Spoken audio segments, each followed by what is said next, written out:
여러분 안녕하십니까? 저는 황 작가입니다. 네, 김수영 평전을 우리는 읽고 있습니다. 김수영 평전의 오늘 5번째 읽기 시간입니다. 거제포로 수용소 부분부터 읽어가도록 하겠습니다. 네, 책의 188쪽입니다. 거제포로 수용소 1. 김수영이 거제도에 도착한 것은 1951년 1월경이었다. 50년 11월 11일 부산 거제리 제14야전병원 수용이라고 편집자가 되어 있습니다. 산과들에선 눈이 내리자마자 녹아내리고 남양의 산자락에는 여기저기 키 작은 야생화들이 피었다. 1월이라고 해도 겨울을 느낄 수 없었다. 포로들은 군용기지로 수용된 섬의 북쪽 논밭에 천막을 치고 가마니를 깔았다. 40인용 천막이었는데 80명 이상이 수용되었다. 그런 천막이 산 아래 평원에는 새까맣게 들어섰다.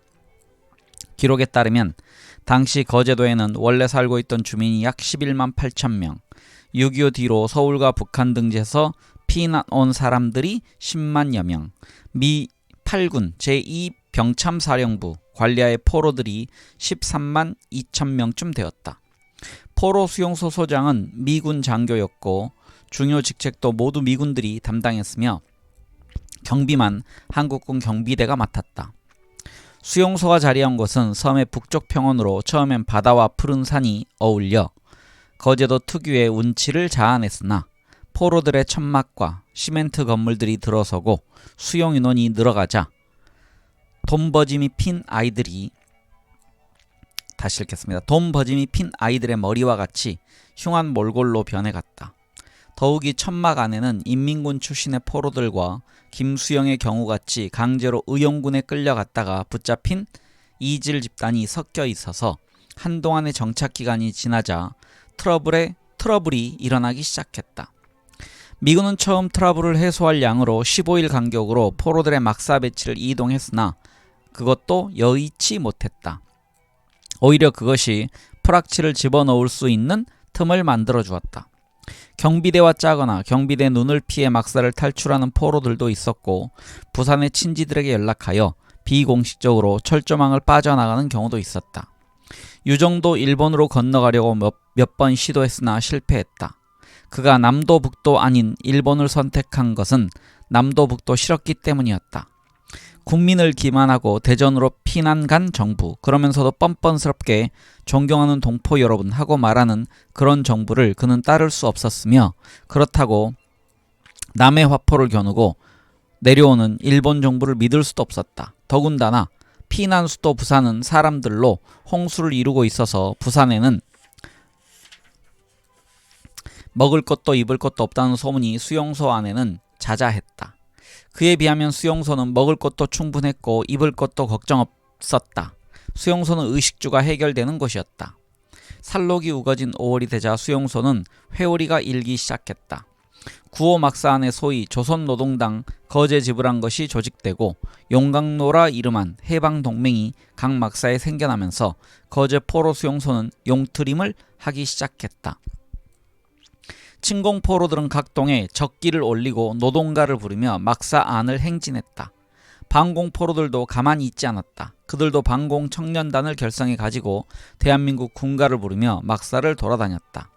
한밤에 린치가 행해지고 사상자가 발생했다.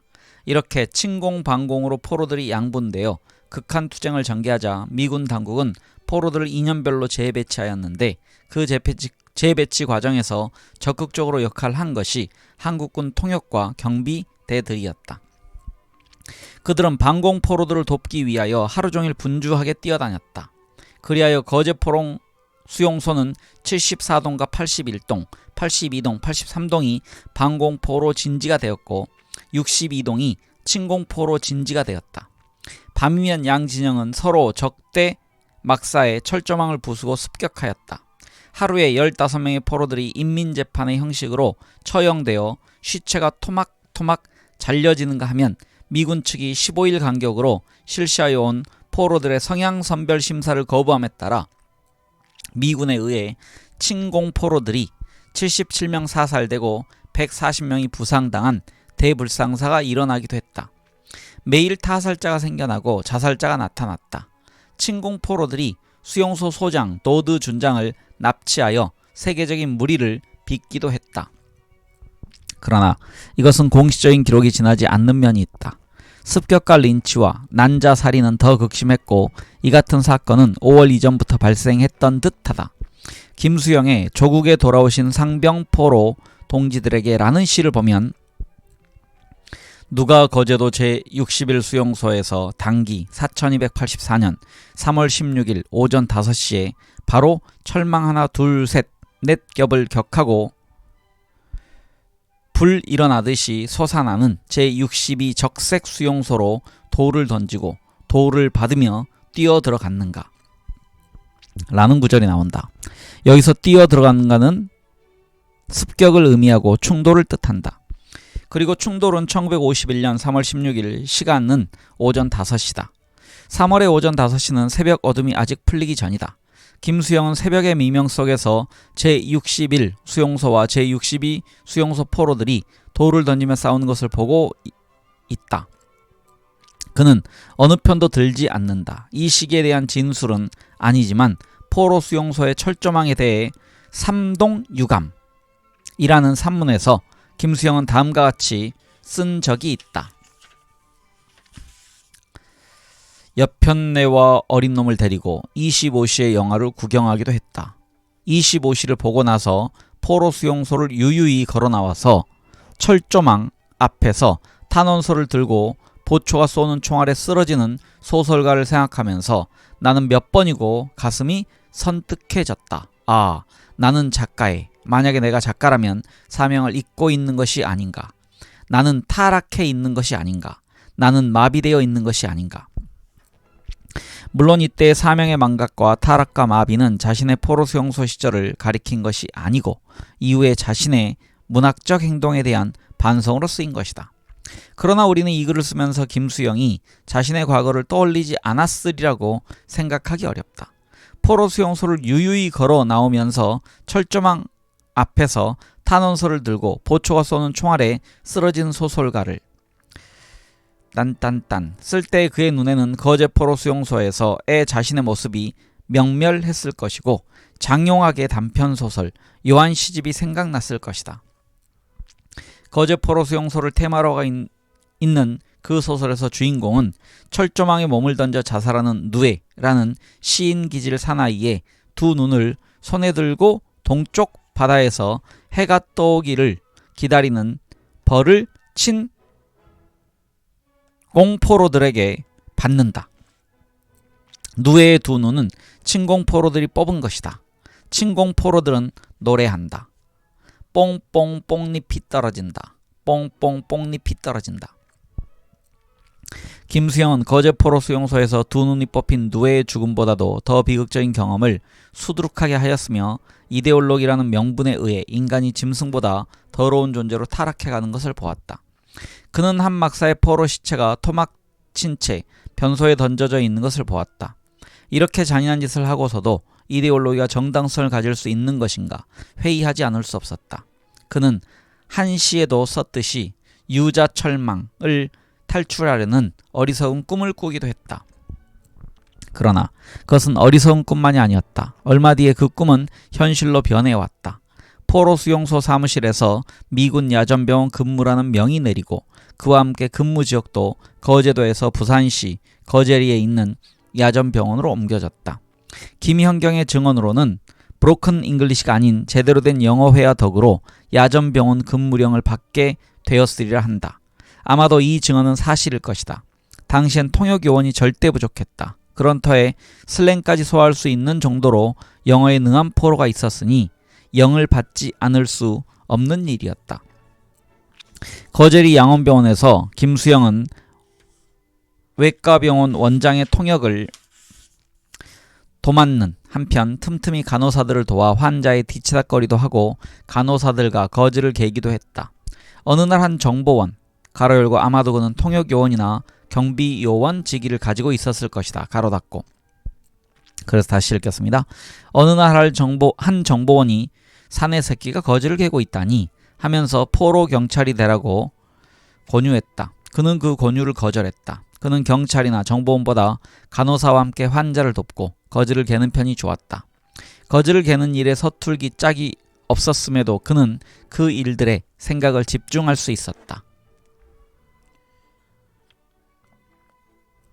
또 간호사들과 가까이 살 수도 있었다. 간호사들은 그를 미스터 김이라고도 하고 미스터 수라고 부르기도 했다. 그들은 지치고 얼뜬 시인에게 오랜만에 인간적인 정 같은 것을 보여주었다. 그 중에서도 키가 작고 말수가 적은 간호사가 특히 그런 편이었다. 이후에 시인이 미스 노 혹은 미스 로라고 부르게 되는 이 여자는 단순한 통역포로와 간호사 사이를 점점 넘어서서 무엇라고 하면 좋을까? 시인의 마음속의 노가 되어버렸다. 미스 노를 만나는 일이 김수영의 기쁨이 되어갔다. 그녀의 작은 몸짓, 작은 말소리, 웃음소리 하나하나가 그에게 감정의 물결을 일게 했고 설레이게 했다. 미스 노가 그를 보고 웃을 때면 김수영은 바보처럼 희죽거렸다. 그렇게 그들 두 사람의 사랑은 잔잔하고 따뜻하게 깊어져 갔다. 김수영의 성격과는 아주 딴판인 이런 식의 사랑이 가능했던 것은 포로라는 그의 한계에서보다 미스노의 성품에서 연유되었다고 보아야 할 것이다. 썩 잘생기지도 않았고 못생기지도 않았던 그녀는 그때 김수영에게 모성적인 역할을 해주고 있었다.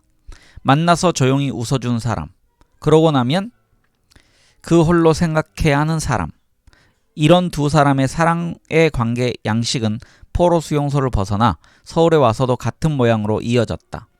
남들에게는 짝사랑으로 보일 만도 했다. 김수영에게는 걸맞지 않았던 그 사랑이 그러나 그때에는 무한히 따뜻하게 김수영의 상처를 쓰다듬어 주고 잠재우는 약이 되고 있었다는 것을 우리는 알아야 한다. 야전병원에서 김수영은 또 한 여자를 만났다. 해방 직후 이봉구, 최재덕, 양병식 등과 어울려 다니며 시를 쓴다고 하였던 서울의과 전문학생 김은실이었다. 그날도 김수영은 미스노를 보려고 외과 병동 쪽으로 가고 있는데 시야에 낯익은 얼굴이 나타났다. 흰 가운을 입고 있었지만 옛날의 왈가닥 김은실이 분명했다. 김수영은 닥터리 하며 기쁨을 가득 실은 목소리로 불렀다. 김은실은 부르는 소리를 따라 고개를 돌렸다. 그녀는 김수영의 큰 눈을 보았다. 그리고 포로 복장을 보았다. 그리고 복장에 붙어있는 Prison of War, PW라는 영자를 보았다. 그녀는 얼굴이 새빨갛게 달아오르더니 이 빨갱이 새끼 하고 소리쳤다. 김수영은 벼락을 맞은 듯 그 자리에 서 있다가 뒷걸음쳐서 달아나기 시작했다. 그 사건은 그것으로 끝이 났다. 김수영은 그다지 충격을 받지 않는 듯했다. 그 병동 쪽으로 잘 가지 않았을 뿐이었다. 야전병원에서 김수영의 활동 영역은 점점 넓어져 갔다. 병원장의 통역일 뿐만 아니라 군의관 피스위치, 간호장교 윌리엄스의 통역도 전담했으며 그들과도 친하게 지냈다. 윌리엄스 데이는 흑인이었다. 피스위치는 그가 정기적으로 받아보는 타임과 라이프를 읽고 난 뒤 꼭꼭 김수영에게 전해주었다. 김수영이 보이지 않으면 이질의 장질부사, 늑막염, 야맹증, 동상, 영양실조 등 각종 병을 앓으며 병상에 누워있는 장희범에게 전해주라고 타임과 라이프를 맡겼다. 해밍웨이의 노인과 바다를 전해줄 때도 있었다. 피스위치는 미국인의 우월감을 거의 보이지 않았으며 목소리도 배에서 올라오는 소리 같지 않게 투명했다. 장희범을 만나러 병실로 올 때도 다른 미 군의관들과 달리 마스크를 쓰지 않았다. 타임과 라이프 때문에 장희범은 김수영을 알게 되었다. 해도 된다. 그때 그는 21살의 소년티를 막 벗은 청년이었다. 그는 1931년생이었다. 그러나 얼굴과 온몸이 뼈만 남아 21살 티를 찾아볼 수 없었다. 장희범은 말했다. 나는 고등학교 3학년 때 의용군에 입대했어요. 인천과 서울이 수복됐다는 말을 듣고 우리는 지리산을 거쳐 덕유산, 소백산으로 들어갔지요. 지리산에서 소백산으로 가는 동안 나는 밥을 먹었다는 기억이 없습니다. 우리는 모두 먹어야 한다는 생각도 없었고 먹을 것도 없었습니다. 그저 걸어갔죠. 눈 속을 걸어가고 또 걸어갔어요. 우리는 앞사람을 놓치지 않아야 했어요. 아마도 그 시기에 산을 타고 북으로 가는 의용군이나 인민군이나 빨치산들은 모두 나와 같았다고 생각합니다. 나는 소백산 언저리에서 붙잡혔던 것 같습니다. 내가 거제리 수용소에 수용됐을 때는 발가락이 모두 썩어가고 각종 병에 걸리고 체중이 30kg에 불과했습니다. 심장이 정지되어 시체실로 옮긴 적도 있었습니다. 내가 이 말을 하는 것은 그때 나를 드러내기 위해서가 아니고 그 고통이 그의 겨울산을 타고 북행했던 모든 사람들의 것이었다는 것을 증언하기 위해서입니다. 김수영 선생도 북으로 끌려가고 서울로 내려오는 과정에서 그런 참상을 겪었을 겁니다. 그는 여기서 잠시 말을 멈추었다. 감정이 격한 것 같았다. 침묵으로 호흡을 달랜 그는 다시 말을 이었다. 거제리 야반병원에 누워있는데 발가락이 하나둘 떨어져 나가더군요. 그리고 서서히 건강이 회복되더군요. 건강이 회복되어 가자 그림을 그리고 싶다는 욕구가 치밀어 올랐습니다. 그 욕구는 살고 싶다는 욕구였던 것 같아요. 나는 고등학교 때 미술 지망생이었습니다. 나는 목포고등학교 때 미술반이었습니다. 나는 목포가 고향이었습니다. 고향에 가고 싶었습니다. 어느 날은 엑스레이 필름을 쌌던 종이가 있길래 스케치를 했는데 김수영 선생이 보셨던지 미술 지망생이었냐고 묻더군요. 그리고는 백지다발을 수차 갖다 주셨어요. 나는 속으로 울었던 것 같아요. 그때 나는 김 선생이 시인인지 몰랐어요. 하지만 눈빛이 보통 사람 같지는 않았어요. 나는 존경할 수 있는 사람을 가지게 된 것만으로도 김 선생께 고마웠어요. 참, 그때 김 선생님은 수용소 내 한 천막에서 포로들에게 영어를 매주 가르쳤습니다. 조각하는 분도 있었는데 그분도 때때로 그림을 가르치고요. 나는 김 선생과 그다지 많은 말을 나누지는 못했지만 굉장히 많은 말을 나누었던 느낌이에요. 따뜻하게 감싸주었기 때문일 거예요. 그분은 그때 나나 다른 포로들이나 간호원들, 자벽부들에게도 따뜻한 마음을 무언으로 베풀었죠. 말을 마치고 그는 마치 침묵 속으로 들어갔다. 침묵 속에서 그의 얼굴은 살아오르고 서정적인 분위기가 감돌았다.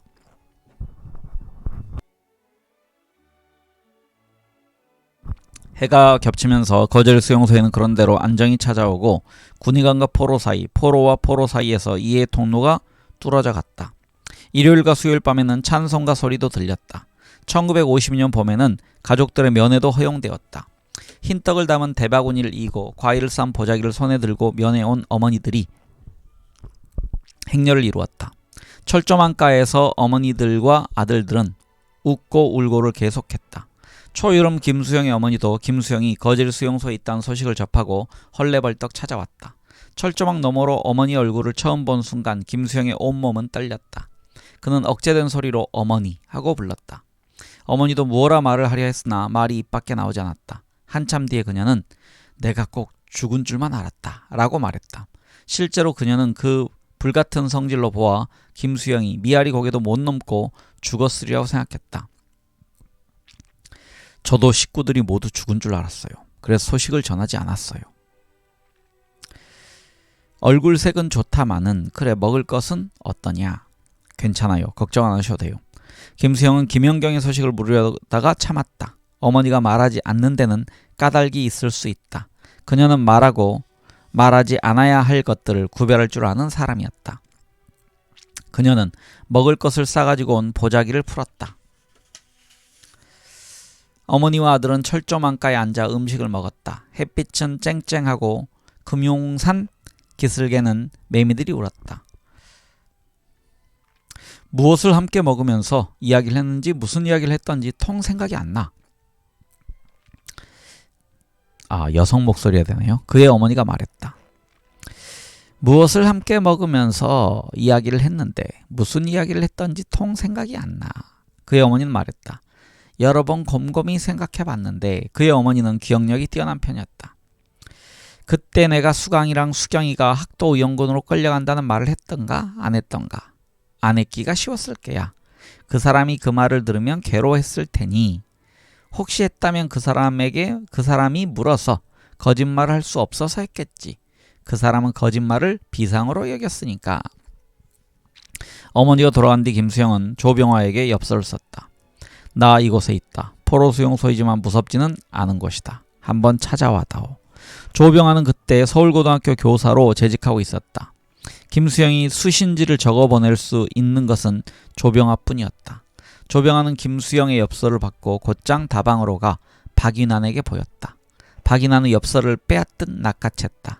그는 잠옷 흥분한 목소리로 찾아가야겠다를 되풀이하면서 다방을 뛰쳐나갔다. 네, 이제 202쪽 바람 많은 거리에서라는 장을 보도록 하겠습니다.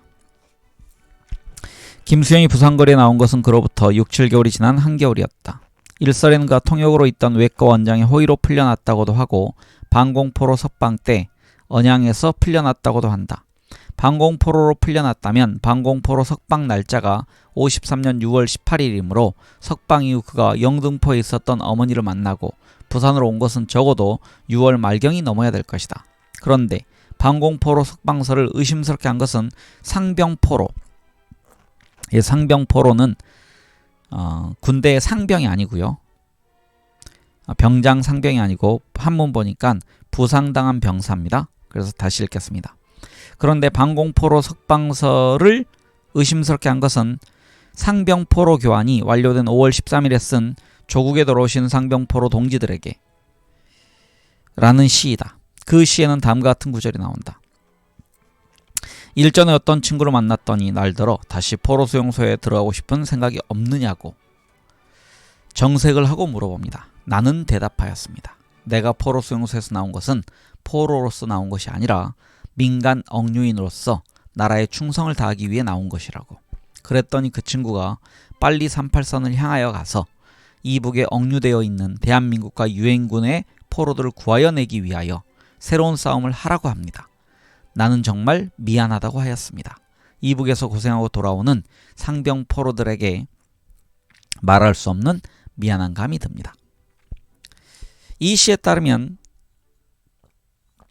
김수영이 포로 수용소를 나온 것은 상병포로가 석방된 5월 13일 이전이 되며 석방 이유는 민간 억류인 신분으로 나라의 충성을 다하기 위하여가 된다.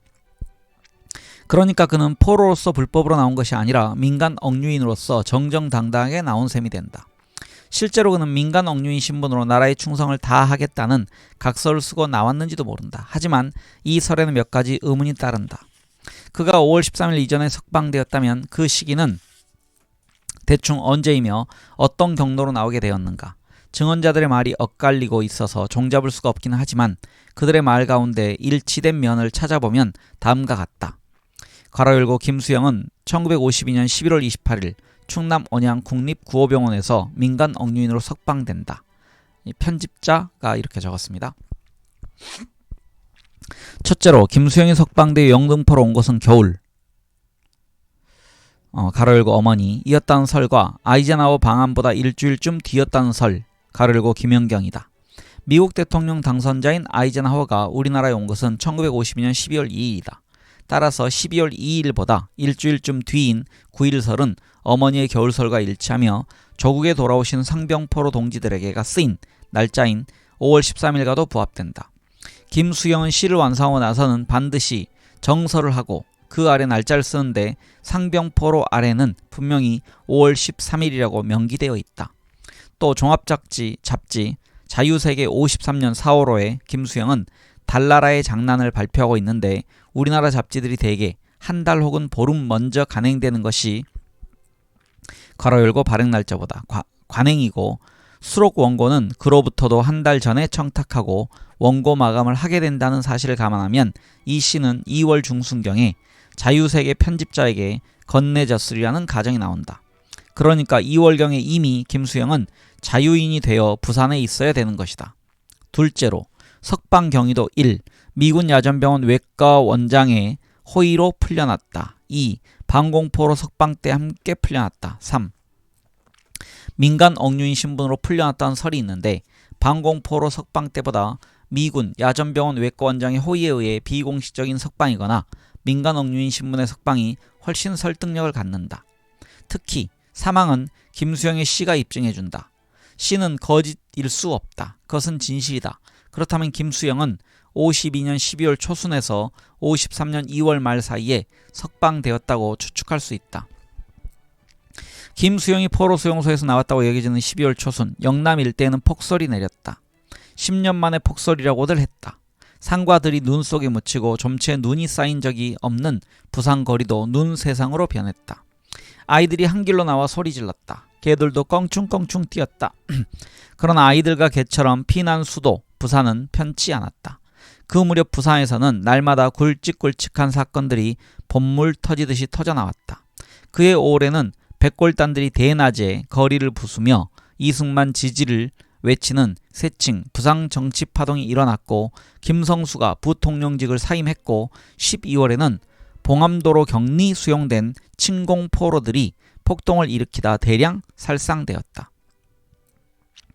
또 국제시장에서 대형 화재가 나기도 했다. 김수영은 자유인이 되었으면서도 자유가 느껴지지 않았다. 자유가 오히려 그를 더욱 옥죄었다. 답답하고 두려웠다. 그를 묶고 있던 구속의 사슬이 풀려버린 후유증인지도 몰랐다. 김수영은 광복동 거리며 영도다리로 할 일 없이 걸어다니며 나날을 보내다가 어머니가 살고 있다는 영등포로 올라갔다. 여기서 우린 잠시 김수영 일가가 겪은 유교를 요약해둘 필요가 있으리라 생각된다. 그래야 김수영이 포로 수용소에서 풀려나 부산에서 영등포로, 영등포에서 다시 부산으로 가는 정황을 이해할 수 있을 것이기 때문이다.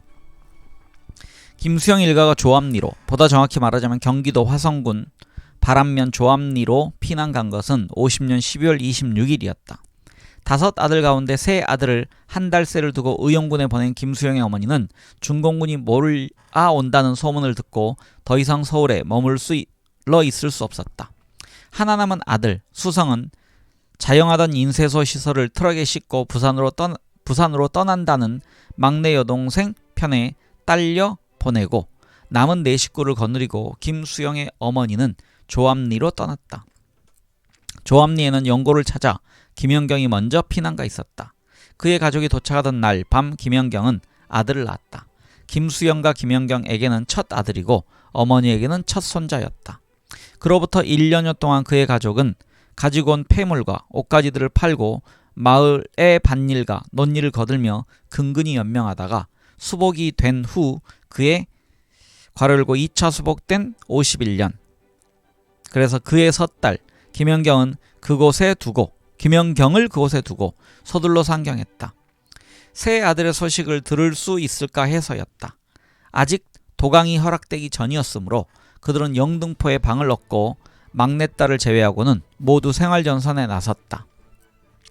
피난민들이 모두 그러했던 것처럼 그들 가족은 시장과 거리를 누비며 물건들을 팔았다. 김수영이 거제리 수용소에 포로로 있다는 말을 들은 것도 시장 바닥에서였다. 그녀는 그때 김수영이 가야 수용소에 있다고 들었다.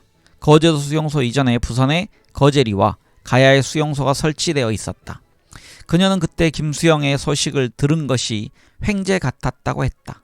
그녀는 부랴 사랴 먹을 것을 만들어 가지고 부산행 열차를 탔고 역에서 내려 포로 수용소로 가 아들 면회했고 반년 뒤쯤에는 김수영이 자유의 몸으로 영등포로 와서 그들 가족은 모두 얼싸안고 감격의 눈물을 흘렸다.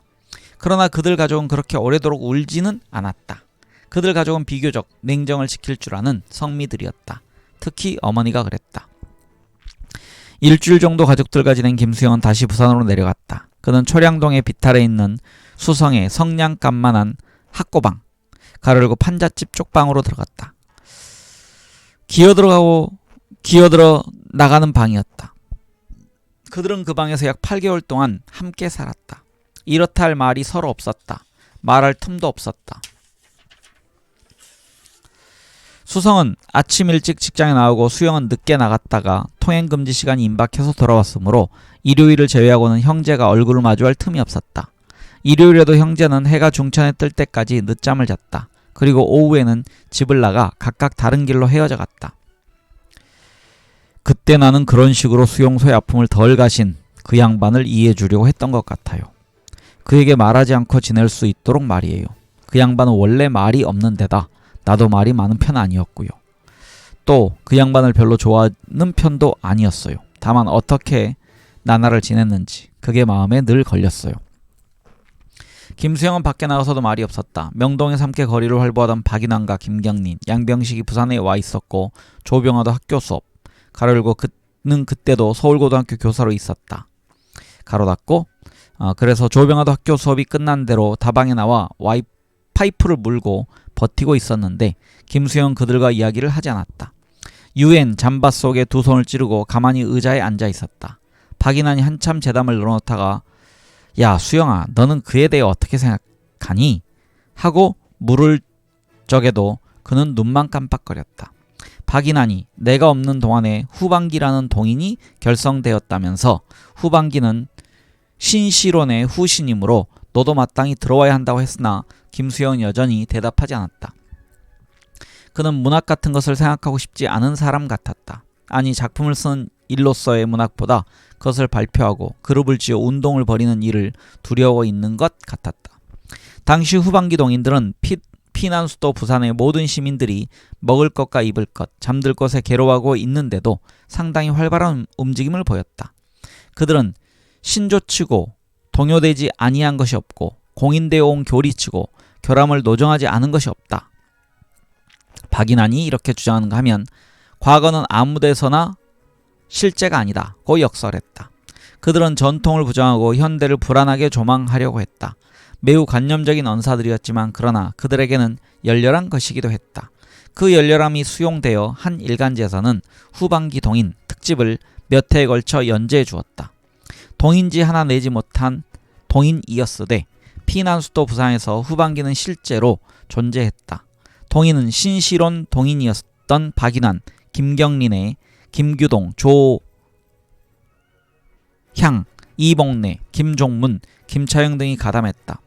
앞에서도 말했듯이 김수영은 후반기에 들어가려고 하지 않았다. 그는 조병화, 장만영, 조지훈 등과 종종 어울리는가 하면 조연영과 술을 마시기도 했다. 박연희와 김중희를 만난 것도 그때였다. 정치가 조병옥의 비서이자 자유세계 주간이었던 문학평론가 임긍재는 어느 날 그런 놈은 우리 편으로 끌어들여야 해 하고 박연희에게 김수영을 데려오라고 했다. 박연희는 김수영을 자유세계 사무실로 데리고 왔다. 당시 임긍재는 김동리, 조연현을 주축으로 한 구청년문학가파와 김광섭, 이헌구를 핵으로 하는 구문필가파와 그 위에다가 도강파, 잔류파 등으로 4분 오열된 문단 파벌 가운데서 조병옥의 권력과 자금을 배경으로 보스 인체하는 표정을 지으며 지팡이를 짚고 다녔다.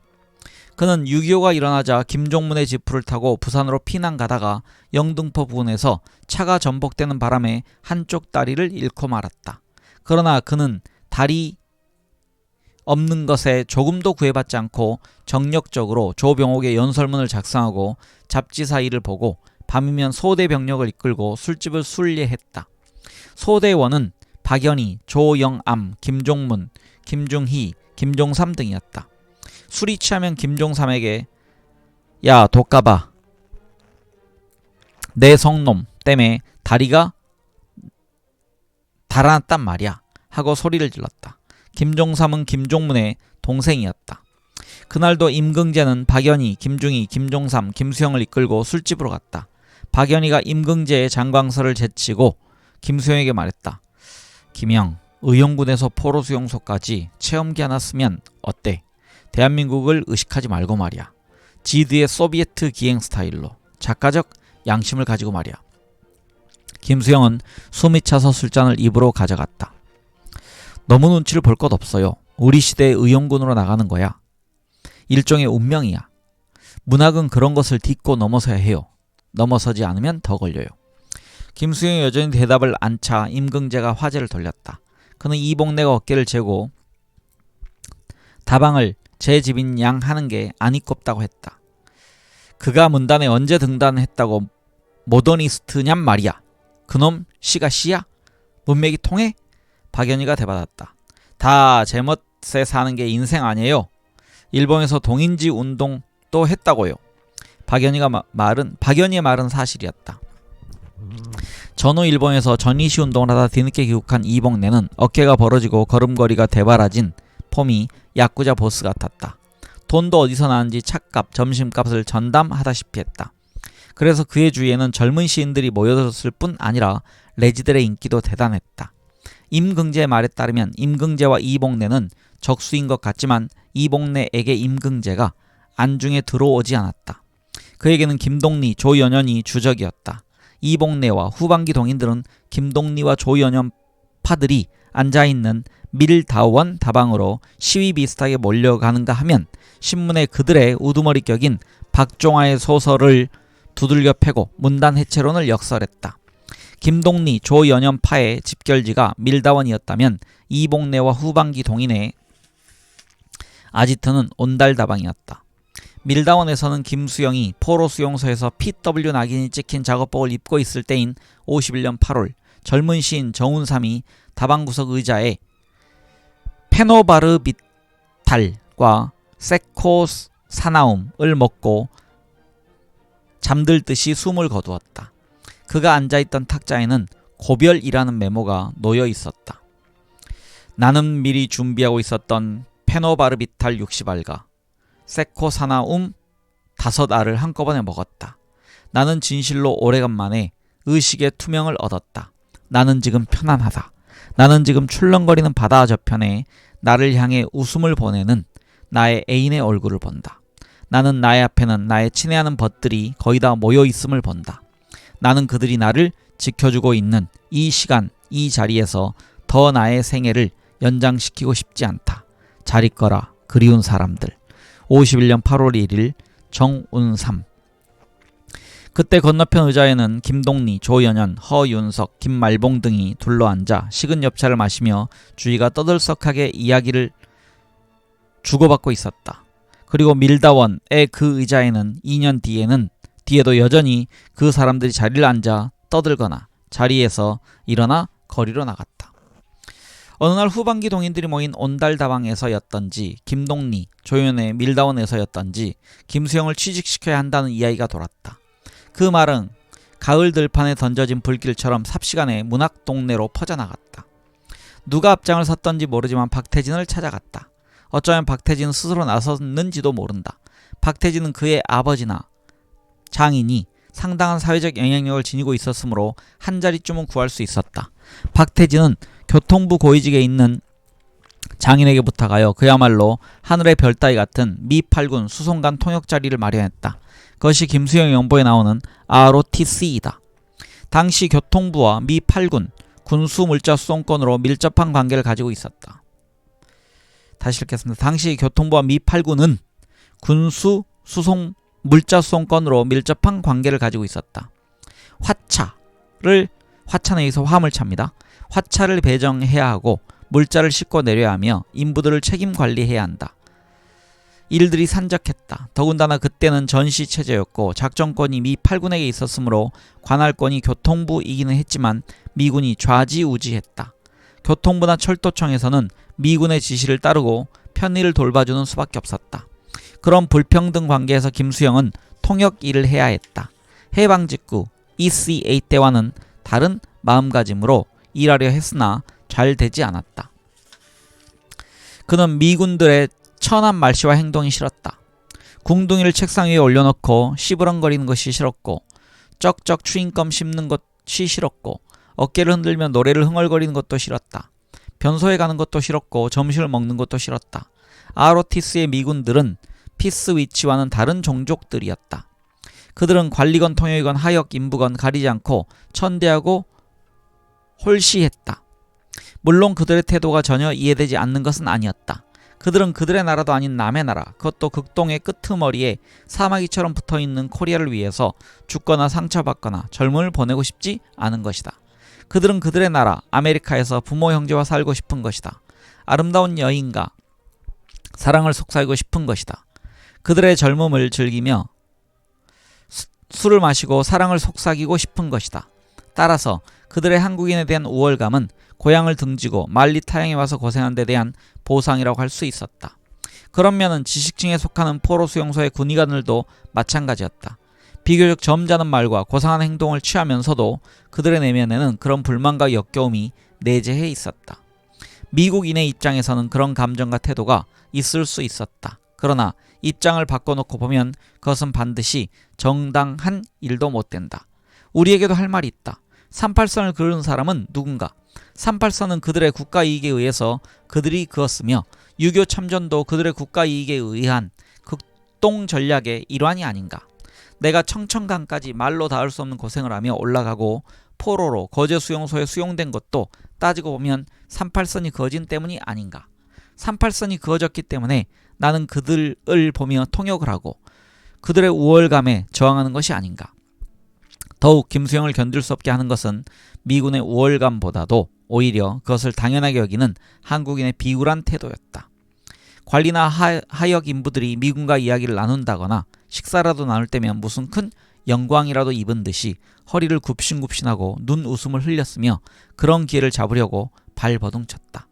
그때마다 미군들은 제법 호탕하게 두 팔을 벌리고 어깨를 젖히면서 웃었다.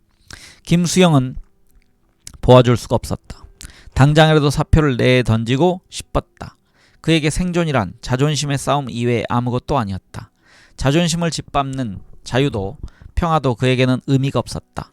정도의 차이는 있겠지만 그런 자유는 돼지 우리 속의 자유요 평화였다. 그는 자리를 박차고 부산으로 가고 싶었다. 그러나 부산에 간들 무슨 뾰족한 수가 있을 것인가.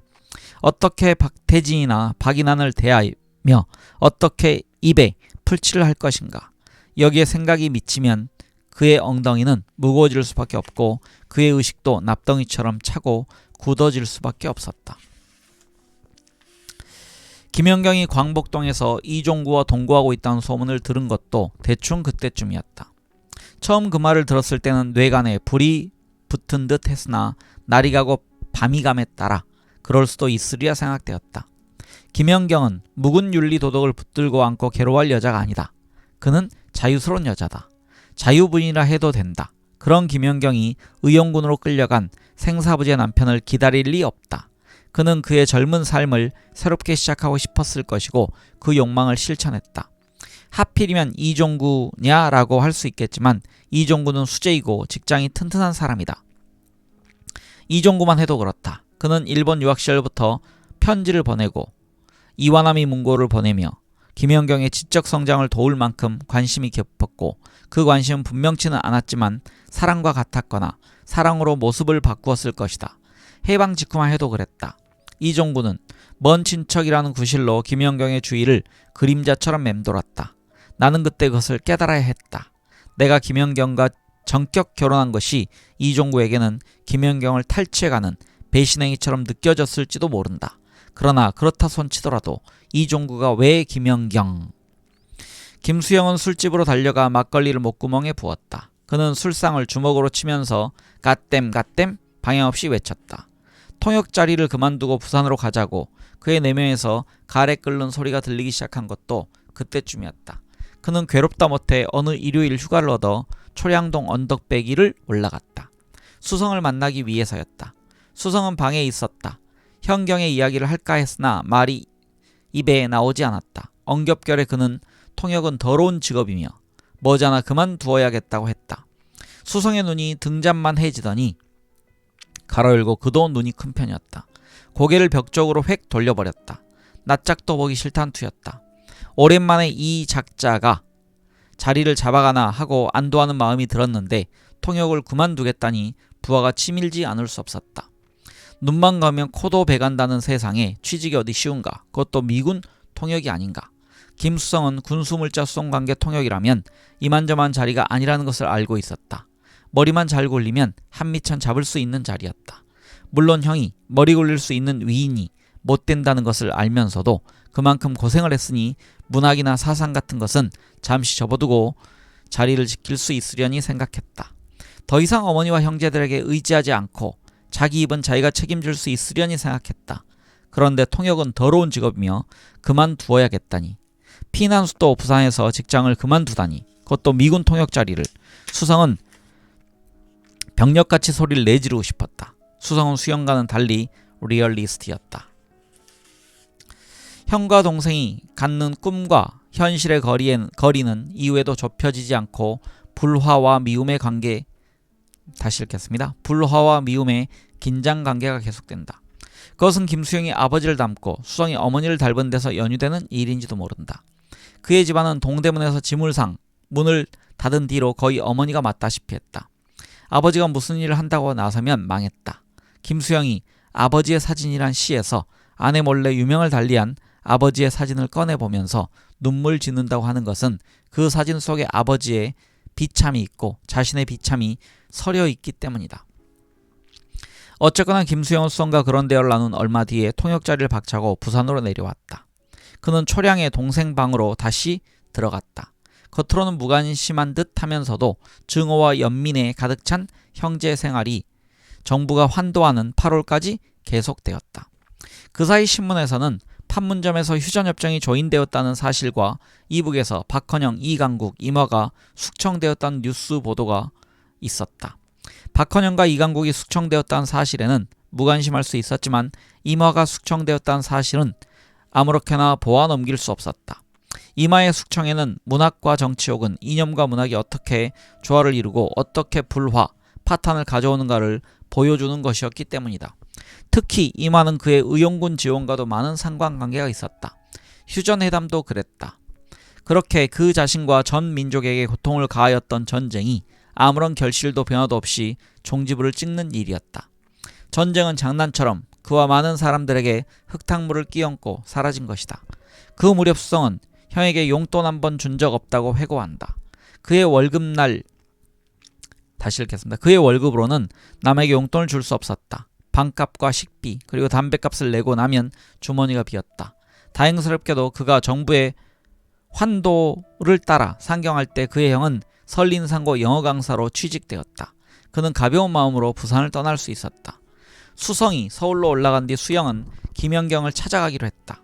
한 번은 만나야 할 사람이다. 그의 아들의 어머니다. 그는 그간에 김연경의 거처를 대충 알아두었다. 몇 번이고 망설인 끝에 어느 날 그는 광복동으로 그들의 보금자리를 찾아갔다. 마침 이종구와 김연경이 방에 있었다. 김수영이 문을 열고 들어서자 두 사람은 벼락 맞은 것처럼 벌떡 자리에서 일어섰으나 입을 열지는 못했다. 김수영도 입이 열리지 않았다. 숨소리만 거칠게 헐떡였다. 영화에서 이런 장면을 이전에 본 적이 있었던가. 그래서 남자가 주먹을 휘둘렀던가. 두서없이 그런 생각이 떠올랐으나 그뿐이었다. 머릿속에서는 계속 천둥번개가 내리치는 것 같았다. 자넨 그래선 안 돼. 김수영은 자신도 모르게 새해 한마디 모르는 새 다시 읽겠습니다. 김수영은 자신도 모르는 새에 한마디 내뱉었다. 이종구는 대꾸가 없었다. 자넨 나를 위해서라도 그래서 안 되는 거야. 한마디 더 했다. 그런 다음 김수영은 손을 뻗어 김연경의 팔을 잡았다. 감정대로라면 머리채를 잡아 내치고 싶었지만 그렇게 되지 않았다. 김수영은 일어서 가지 했다. 김연경의 팔이 반항했다. 가지 않을 거야? 갈 수 없어요. 그래? 그는 무엇라고 한마디 해야 한다고 생각했으나 말이 나오지 않았다. 문을 차고 나왔다. 광복동 골목을 빠져 방파제로 갔다. 갈매기들이 날았다. 물결이 방파제를 철썩철썩 때렸다. 그는 다시 광복동 자갈치 시장을 지나 자유세계로 갔다. 이전에도 그는 학교에서 수업이 끝나고 갈 곳이 없으면 자유세계로 갔다. 그곳에는 언제나 임금제와 박연희, 김종삼, 김중희 등이 있었고 안수길이 주름 사이 깊이 파인 얼굴에 웃음을 가득 싣고 의자에 앉아 있을 때도 있었다. 김수영은 안수길이 좋았다. 그의 웃음은 그의 학같은 인상과 어울려 높은 정신미를 보여주고 있었다. 오늘도 안수길이 있었으면 좋겠다고 생각했다. 그러나 그날은 안수길은 없고 언제나 같은 얼굴들이 의자에 앉아 있었다. 유리창이 어두워지기를 기다려 사람들은 임금제의 뒤를 따라 단골 술집으로 향했다. 이번에도 거의 혼자서 임금제가 화제를 독차지했다.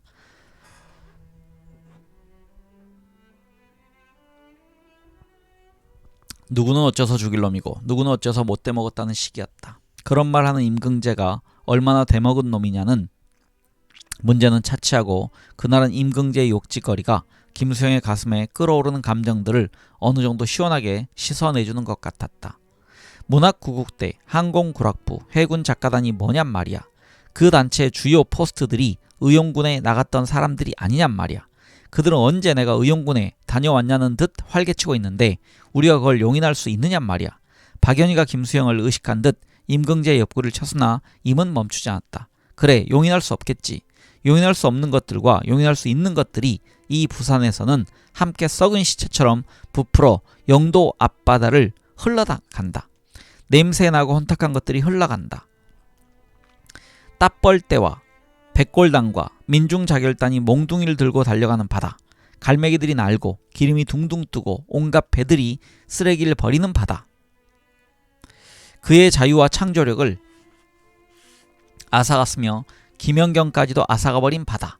물론 저 악취와 혼탁은 근본적으로 정치적 비리와 부패, 독선에 기인한 것이겠지만 또 그것들을 가능케 한 것은 6.25이겠지만 6.25가 한국 민주주의를 타살하고 국민을 짐승적인 존재로 떨어뜨리고 김수영을 초용아비로 만들어버렸다. 낙동강 가로 열고 소주 이름. 그래서 다시 읽겠습니다. 낙동강이라는 소주를 마시며 속으로 울고 있는 초용아비. 박연희가 때때로 가여운 듯한 눈초리를 하고 김수영을 바라보았다. 포로 수용소 시절을 소화하기 어려워 저러는 것이리라. 이 어려운 시대에 그런 경험을 했으니 죽을 상을 지을 만도 하지. 박연희는 술잔을 비워 김수영에게 잔을 내밀었다. 김형 하고 그는 말했다. 목소리가 김수영의 마음을 울렸다. 박연희는 학생 때 사회주의 안 해본 놈 어딨어? 그런 놈이 있다면 나와보라고 그래. 그건 바보야 했다. 김종삼도 가슴이 답답한지 특유의 안짱걸음으로 어기적 술집 밖으로 나갔다. 그가 좋아하는 음악 속에 고개사 흉내라도 내듯 오른발을 들어 올려 허공을 찼다. 번개같이 빠르고 기묘한 동작이었다. 내가 시를 쓴다는 걸 아무도 몰랐지. 나도 내가 시인이 될 줄 몰랐으니까. 그놈은 죽을 때까지 나를 시인으로 인정치 않았을 거야. 음악을 좋아하는 건달쯤으로 얘기했을 거요. 김종삼의 푸념이 섞인 그러면서도 회상의 감미로움이 흐르는 말이다. 박연희도 그때가 그리운 듯 그는 그때 역시나 다시 읽겠습니다. 박연희도 그때가 그리운 듯 그는 그때 역사나 현실보다 자신을 어떻게 주체하느냐는 문제로 괴로워하고 있었던 것 같았다고 했다. 32~33살에 그런 경험을 했으니 고통스럽지 않을 수 없는 일이었다. 직장을 따라 수성이 서울로 올라간 뒤 김수영은 숙소를 김중희 하숙방으로 옮겼다. 군 장교 출신이었던 김중희는 당시 모 군 기관에 나가고 있었다. 그들은 아침에 헤어졌다가 저녁에 만나 거의 매일 술을 마시고 돌아왔다. 그날도 어제 마신 술 때문에 백태가 낀 듯한 입안을 혀로 씻어내며 광복동을 지나가는데 통술집 주인이 보이소 하며 문을 박차고 나왔다. 무슨 일인가 싶어 들어갔더니 신문지에 싼 물건을 내주었다. 김수영의 의치였다. 포로 수용소에 있을 때 미 군의들이 해준 요새처럼 튼튼하고 번쩍번쩍한 의치였다.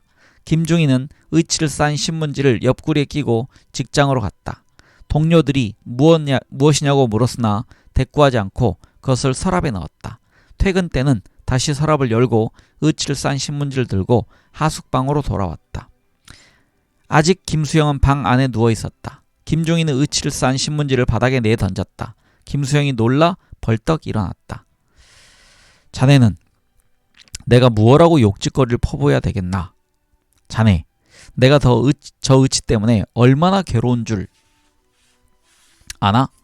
의치를 넣은 주전자 물이 아침에 꿀꺽꿀꺽 마시지 않나? 그놈의 의치를 끼고 출근하고 퇴근하지 않나? 자네 저 의치에 나를 좀 해방시켜 줄 수 있겠나? 김수영은 더 참지 못하고 클클클 웃음을 터뜨렸다. 김중희도 웃을 수밖에 없었다.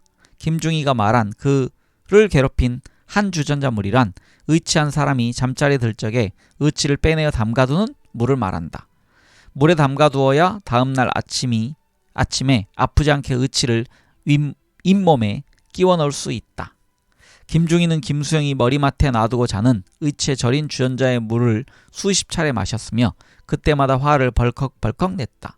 그날도 김중희는 화를 벌컥벌컥 냈으며 오랜만에 시원하게 웃었다. 피난 수도에서의 드문 소극이었다. 여기서 소극은 웃음을 자아내는 극이란 뜻입니다. 그 뒤로도 김수영은 의치에 관한 소극을 곳곳에서 수없이 만들어냈다. 그런 틈서리에서도 김수영은 양병식을 찾을 생각을 하지 않았다. 양병식은 김은실과 결혼한 뒤 병원에 취직했다고 한다. 박인환을 찾을 생각도 하지 않았다. 박인환이 환도했는지 부산에 있는지도 몰랐다. 김수영은 저녁마다 김중희와 만나 술을 거나하게 마시며 클클클 웃던지 자유세계사로 가 임금제의 장광설을 듣곤 했다. 네, 여기까지 지금 바람 많은 거리에서 라는 장까지 읽었습니다. 네, 다음 장은 폐허의 도시에서란 부분입니다. 네, 함께해 주신 많은 분들 감사드립니다. 오늘도 편하고 행복한 하루 되십시오. 저는 황 작가였습니다. 감사합니다.